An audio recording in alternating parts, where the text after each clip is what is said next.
कोकणातील प्रत्येक अपडेट जाणून घेण्यासाठी आजच माझे कोकणच्या सोशल मीडिया प्लॅटफॉर्मला लाईक, फॉलो आणि सबस्क्राइब करा।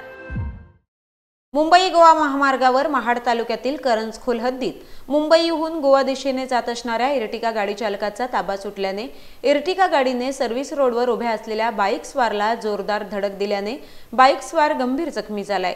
इर्टिगा गाडी चालकासह या अपघातामध्ये एकूण 3 जण गंभीर जखमी झालेत। बाईक स्वार हा महाड तालुक्यातला असून इर्टिगा गाडीमधील असलेले प्रवासी दापोली खेड विभागातील आहेत असे पोलीस सूत्रांकडून सांगण्यात आले। अचानक इर्टिगा गाडीच्या धडकेमुळे बाईकचे मोठे नुकसान झाले तर इर्टिगा गाडीचाही चक्काचूर झालाय। प्रत्यक्षदर्शींकडून इर्टिगा गाडीचा टायर फुटल्याने हा अपघात झाला असावा असं बोललं जात आहे।